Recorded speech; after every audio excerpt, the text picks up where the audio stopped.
मेरी उम्र 41 साल है और मैं आपसे कुछ साझा करना चाहती हूं जो कई माताएं कभी स्वीकार नहीं करती। अगर आपके बच्चे आपसे मिलने नहीं आते तो उन्हें भीख मत मांगिए, रोते हुए कॉल मत कीजिए और खुद को पीड़ित का पात्र मत बनाइए। 40 साल तक उस मां के रूप में रहने के बाद, जिसने हमेशा हां कहा, जिसने कभी सीमा नहीं रखी, जो किसी भी समय उपलब्ध रहती थी, मैंने एक सबक सीखा जिसने मुझे अंदर से तोड़ दिया। प्यार के लिए भीख मांगना हमारी शेष गरिमा को नष्ट कर देता है। मैंने 4 बच्चों को अकेले पाला, उन्हें वह सब कुछ दिया जो मैं दे सकती थी। समय के साथ मुझे एहसास हुआ कि मैं वही जिम्मेदारी बन गई थी जिसे वे टालते थे। तभी मैंने कुछ किया जो मुझे डरावना लगता था। मैंने उन्हें कॉल करना बंद कर दिया। इसके बाद जो हुआ उसने मेरी जिंदगी का सबसे कठिन सबक सिखाया। अगर कभी आप अपनी खुद की परिवार में अदृश्य महसूस करती हैं, अगर आपने मिनटों को गिनते हुए अपने बच्चों के आने का इंतजार किया है, या अगर आपने खाना तैयार किया है जिसे कोई नहीं खाता, तो यह संदेश आपके लिए है। मेरे साथ रहिए, सब्सक्राइब कीजिए और कमेंट कीजिए अगर यह आपके लिए परिचित लगता है, क्योंकि शायद आपको सुनना जरूरी है कि इंतजार करना छोड़ना ठीक है। मेरा नाम कारमेन है और 40 साल तक मैं खुद को परफेक्ट मां मानती रही। इसका मतलब क्या था? मैंने कभी नहीं कहा ना, कभी शिकायत नहीं की और कभी किसी से कुछ बदले में नहीं मांगा। मैं एक छाया बन गई थी जो केवल अपने बच्चों की जिंदगी को आसान बनाने के लिए मौजूद थी। लेकिन एक दिन मैंने सोचा कि मैंने मातृत्व का सबसे बड़ा पुरस्कार हासिल कर लिया है। मई 2010 का महीना था और मेरा छोटा बेटा कार्लोस अपनी इंजीनियरिंग की डिग्री के लिए विश्वविद्यालय से स्नातक हो रहा था, जैसे उसका भाई मिगेल। मैं एक धातु की फोल्डिंग कुर्सी पर बैठी थी, अपने हाथों में दर्द होने तक ताली बजा रही थी। फर्श के मोम और वेंडिंग मशीन की पतली कॉफी की खुशबू से घिरी हुई। मेरे चारों तरफ पूरी फैमिली फोटो खींच रही थी। माता पिता, दादी दादा, भाई बहन, सभी खुशी के आंसू और चीखों के साथ जश्न मना रहे थे। मैं अकेली थी, लेकिन मुझे परवाह नहीं थी। उस समय मैंने सोचा, मैंने कर दिखाया।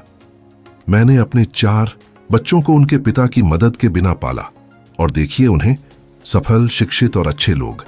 कार्लोस अपनी डिग्री लेने के लिए चला आया।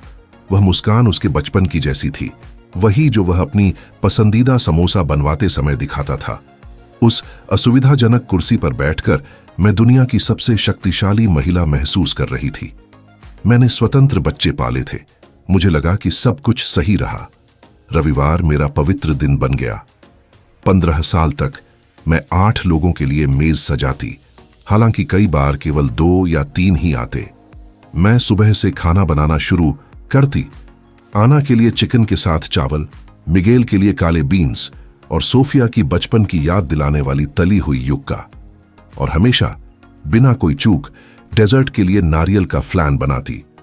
रसोई भाप से भर जाती और मैं बार बार वही काउंटर साफ करती, खिड़की से बाहर देखती कि कोई फैमिली कार आए।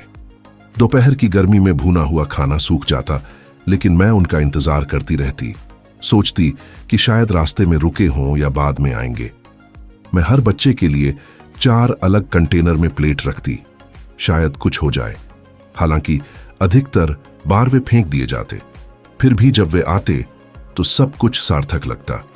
मुझे 1 अगस्त की दोपहर याद है, जब आना अपनी बड़ी बेटी को लेकर आई ताकि वह चादरें तह करना सिखा सके। वहां हम 3 पीढ़ियों की महिलाएं हंस रही थीं, क्योंकि कोने कभी पूरी तरह से सही नहीं होते। आना उस महंगी परफ्यूम की खुशबू दे रही थी जो उसने बैंक में काम शुरू करने के बाद इस्तेमाल करना शुरू की थी, कपड़े के सॉफ्टनर की खुशबू के साथ मिलकर। दोपहर की रोशनी मेरे पीले पर्दों से गुजर रही थी। सब कुछ गर्म सुनहरे रंग में रंग रही थी। मेरी पोती 8 साल की थी और मुझे दादी कारमेन कहती, मां के बचपन की कहानियां सुनने के लिए। उन्हें देखते हुए मैंने सोचा, मैं सिखाती हूं, वे बड़े होते हैं और फिर और सबक लेने लौटते हैं। मैं उनका सुरक्षित ठिकाना थी। सब कुछ बिल्कुल सही लग रहा था, जैसा होना चाहिए था, या कम से कम जैसा मुझे चाहिए था। लेकिन फिर मैंने देखा कि कुछ बदलने लगा। मुलाकातें छोटी हो गईं, कॉल संक्षिप्त हो गई, और मैं चाहे कितना भी रूटीन पकड़े रहूं, घर का खाना या बचपन की यादें इस नई दूरी को नियंत्रित नहीं कर सकती थीं। धीरे धीरे एक मां का प्यार अदृश्य महसूस होने लगा। पहली संकेत इतनी सूक्ष्म थी कि मैंने लगभग महसूस नहीं की। वर्षों तक मिगेल मुझे हर मंगलवार कॉल करता, अपने काम, बच्चों, मौसम या किसी भी सामान्य बात के लिए। लेकिन एक मंगलवार उसने बस इतना कहा, मां, मैं अभी बात नहीं कर सकता, और टेलीफोन काट दिया इससे पहले कि मैं उसे कार्डियोलॉजिस्ट की मेरी अपॉइंटमेंट का परिणाम बता पाती। व्यस्त टोन मेरे कानों में झंझरी की तरह गूंज रही थी। मैं फोन हाथ में लिए कई मिनट खड़ी रही, सोचती रही कि क्या मैंने कुछ गलत कहा, क्या मैंने ज्यादा बात की। मुझे लगा कि शायद वह व्यस्त है और अगले दिन मेरी अपॉइंटमेंट के बारे में पूछने कॉल करेगा, लेकिन ऐसा नहीं हुआ। अनजाने में मैंने हर मुलाकात को मापना शुरू कर दिया, जैसे मैं उन्हें नियंत्रित कर सकती हूं। सालों में परिवार की बैठकों की अवधि कम हो गई। क्रिसमस पर 2 घंटे, मेरे जन्मदिन पर बस 1 घंटा और नए पोते के जन्म पर पैकेज देने आने में 45 मिनट। गले मिलने में जल्दबाजी थी। आई लव यू मां, माफी जैसा लगता, प्यार जैसा नहीं। मैंने अपने दिमाग में वार्तालापों का अभ्यास करना शुरू किया, अधिक रोचक, अधिक उपयोगी बनने की कोशिश की। मैं सोचती कि क्या मुझे अपने बच्चों के काम, उनके बच्चों के बारे में बात करनी चाहिए या यह बहुत हस्तक्षेप होगा। दिन ब दिन मैं खुद से कहती कि सब ठीक है, यह सामान्य है कि वे अपने परिवारों में व्यस्त हैं, यह स्वतंत्र बच्चे पालने का हिस्सा है। दिसंबर 2020 तक मैंने अपने 4 बच्चों और 7 पोतों के लिए उपहार खरीद लिए थे। उन्हें उनके पसंदीदा रंग में लपेटा और महीने की पहली तारीख से ही पेड़ के नीचे रख दिया। कमरा खिलौनों की दुकान जैसा लग रहा था। पेड़ की रोशनी पैकेज पर चमक रही थी और मैं अपनी दुनिया की सबसे अच्छी मां कप में कॉफी पी रही थी। आना की 12 साल की उम्र का उपहार। उस क्रिसमस कोई नहीं आया, पारिवारिक बहाने थे, अगले साल जरूर। लेकिन मैं अभी भी नहीं समझ पा रही थी। खुद को दोष दे रही थी, सोच रही थी कि अगर मैंने और किया, ज्यादा दिया या कम जरूरत की, शायद चीजें बदल जाती।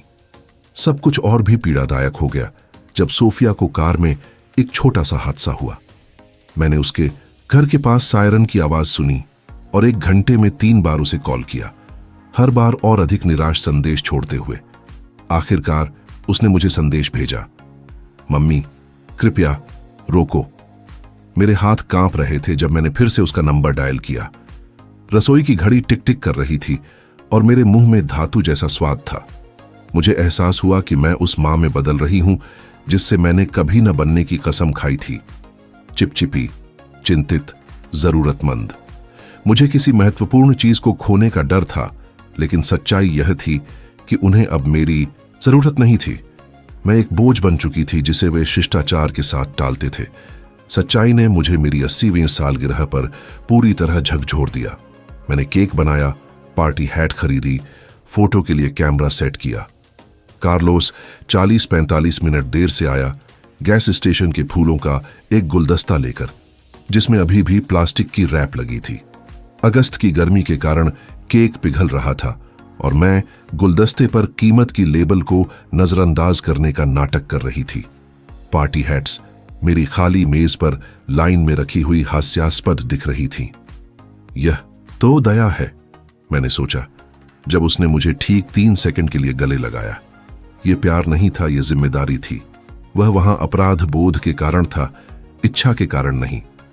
3 हफ्ते बाद अंतिम झटका आया। मुझे फेसबुक पर पता चला कि आना की बेटी ने स्पेलिंग प्रतियोगिता जीत ली थी। जश्न की तस्वीरें, जिसमें मुझे आमंत्रित नहीं किया गया, मेरे अंधेरे कमरे में कंप्यूटर की नीली स्क्रीन पर चमक रही थी। मैं पड़ोसी के टीवी की आवाज सुन सकती थी और प्रतियोगिता शो की हंसी जो मुझे चिल्लाने पर मजबूर कर रही थी।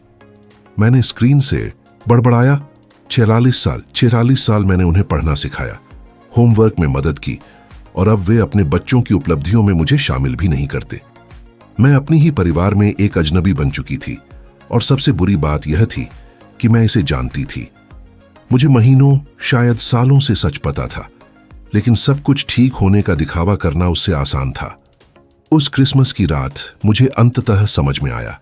मैं अपनी रसोई में अकेली थी, 8 लोगों के लिए तैयार हैम को देख रही थी और खिड़की में अपना प्रतिबिंब देख रही थी।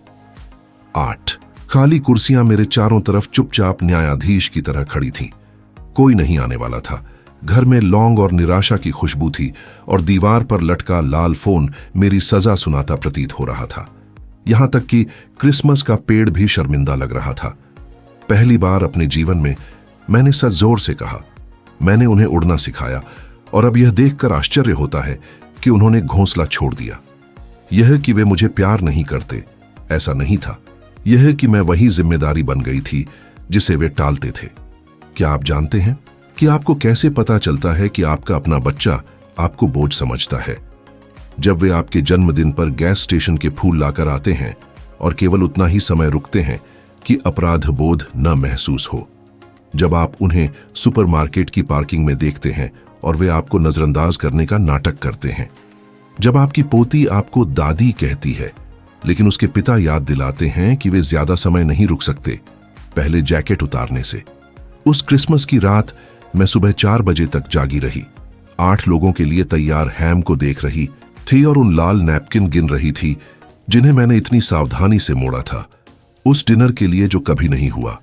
और फिर मुझे समझ में आया, एक दर्द के साथ जिसने मेरी आत्मा को तोड़ दिया, यह सब मैंने खुद पैदा किया था।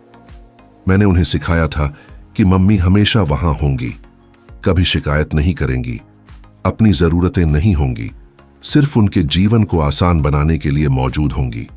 मैंने उन्हें यह सिखाया कि मुझे हल्के में लेना, और उन्होंने यह सबक पूरी तरह सीख लिया। 2 जनवरी की सुबह 6 बजे मैं पजामे में उठी और उस लाल फोन को डिस्कनेक्ट किया। मैंने दोनों हाथों से उसे दीवार से फाड़ा और प्लास्टिक की हल्की खड़खड़ाहट ने अजीब तरीके से सन्नाटा तोड़ दिया।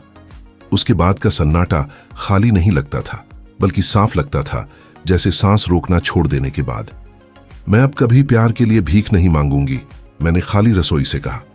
मैं अब अपने जीवन की व्यस्तताओं में फिट होने के लिए खुद को सिकोड़ना नहीं चाहती।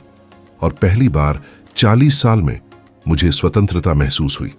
यह अजीब था कि इतने लंबे समय तक दूसरों के लिए जीने के बाद अब मुझे नहीं पता था कि मैं कौन हूं। हफ्तों तक जागने पर मेरा पहला विचार अब यह नहीं था आज किसे कॉल करूं, बल्कि यह था आज मैं क्या करना चाहती हूं। यह डरावना और साथ ही अद्भुत था। मैंने 8 लोगों के लिए खाना बनाना छोड़ दिया, घर साफ करना बंद किया जैसे कोई आने वाला हो, हर 5 मिनट में फोन चेक करना बंद कर दिया। और कुछ अद्भुत हुआ, घर अब खाली नहीं लगता था, ये मेरा महसूस होने लगा। मेरे पड़ोसी ने नोटिस किया। पड़ोस की डोना रोजा ने कहा, कार्मेन, तुम अलग दिख रही हो, अधिक शांत। मुझे समझाना मुश्किल था कि मैंने इंतजार करना छोड़ दिया, भविष्य की शर्तों में जीना छोड़ दिया, बच्चों के आने का इंतजार नहीं किया। इसके बजाय मैंने वर्तमान में जीना शुरू किया। आज मैं टमाटर लगाऊंगी, आज शाम पढ़ूंगी, आज रात सिर्फ अपने लिए खाना बनाऊंगी। मैंने उन्हें प्यार करना बंद नहीं किया, बस मैंने खुद से प्यार करना शुरू किया। और यह मुझे एहसास हुआ, मैं भूल चुकी थी कैसे करना है। लेकिन एक आखिरी सबक था जो सन्नाटे ने मुझे सिखाना था। 6 महीने बाद मैं अपने पिछवाड़े में टमाटर लगा रही थी जब मुझे कुछ असाधारण महसूस हुआ। मैं उन्हें किसी और के लिए नहीं उगा रही थी, न ही सोच रही थी कि कौन खाएगा। मैं उन्हें सिर्फ बढ़ते हुए देखने की खुशी के लिए लगा रही थी। मिट्टी मेरी नाखूनों के नीचे ताजा लग रही थी। एक कार्डिनल बार्ड पर बैठा और एक स्पष्ट और शुद्ध स्वर में गीत गाया, और सूरज मेरे कंधों को गर्म कर रहा था जैसे उसकी स्वीकृति दे रहा हो। जब मैं छोटे पौधों को उनके गड्ढों में लगा रही थी, मैंने सोचा, मैं उस सीमा से परे मौजूद हूं जो वे मुझसे चाहते हैं। मैं मां बनने से पहले भी पूर्ण व्यक्ति थी और अब भी हूं। आखिरी बार मैंने खुद के लिए केवल अपनी खुशी के लिए कुछ किया कब था? किसी को खुश करने के लिए नहीं, न किसी के कहने पर, बस इसलिए कि मैं चाहती थी। मैं इसे याद नहीं कर रही थी जब तक कि उस दिन सिर्फ अपने लिए टमाटर लगाते हुए। जनवरी से हर सुबह मैं लाल फोन को आदत से पोंछती रही, लेकिन अब इसकी घंटी बजने की उम्मीद नहीं करती थी। मैं इसे एक पुराने दोस्त की तरह देखती हूं जिसने मुझे कुछ महत्वपूर्ण सिखाया। सुबह की रोशनी प्लास्टिक से होकर गुजरती है और इसे लगभग पारदर्शी बना देती है। मेरी कॉफी अब बेहतर लगती है क्योंकि मुझे कोई रुकावट की उम्मीद नहीं है। घर अब खाली नहीं लगता, यह मेरा लगता है। मैंने सीखा कि प्यार कॉल या मुलाकातों से मापा नहीं जाता। मैंने उन्हें इतना प्यार किया कि उन्हें जाने दिया। अब मैं खुद से इतना प्यार करती हूं कि उन्हें दूर रहने दूं। कल रात वर्षों में पहली बार मैंने उनके सपने नहीं देखे। मैंने अपने 25 साल के रूप में सपना देखा, मिगेल के जन्म से पहले एक समुद्र तट पर खड़ी, जिसे मैंने कभी नहीं देखा, पीला ड्रेस पहने, किसी चीज पर हंसते हुए जिसे जागने पर याद नहीं था, लेकिन स्वतंत्रता की भावना याद थी। जिम्मेदारियों से मुक्त नहीं, बल्कि बिना किसी औचित्य के मौजूद रहने की स्वतंत्रता, अपराध बोध के बिना शांति में रहने की स्वतंत्रता। परफेक्ट मां होने की स्वतंत्रता नहीं, क्योंकि पता चला कि परफेक्ट मां अदृश्य होती है और मैं अब अदृश्य बनने के लिए बहुत बूढ़ी हूं। आज दोपहर मैं डोना रोजा को कॉल करूंगी और पूछूंगी कि क्या वह पार्क में चलना चाहेंगी। अकेले इसलिए नहीं कि मैं अकेली हूं, न ही साथी की जरूरत है, बल्कि इसलिए कि मुझे उनकी हंसी पसंद है और फरवरी में पार्क सुंदर लगता है। और अगर मेरे बच्चे में से कोई आए तो उसका स्वागत होगा। लेकिन अब मैं उनका इंतजार नहीं कर रही, क्योंकि अंततः मैंने कुछ समझ लिया जो मुझे 41 साल में समझ में आया। सच्चे प्यार को दर्शकों की जरूरत नहीं होती। सच्चे प्यार में कोई स्कोर नहीं होता और सच्चा प्यार घर से शुरू होता है, आपके साथ, अपने आप से। आखिरकार पूरे जीवन के बाद मैं अपने आप के साथ घर में हूं और यह पर्याप्त है, बहुत अधिक पर्याप्त। यही वह सब कुछ है जिसकी मुझे जरूरत थी।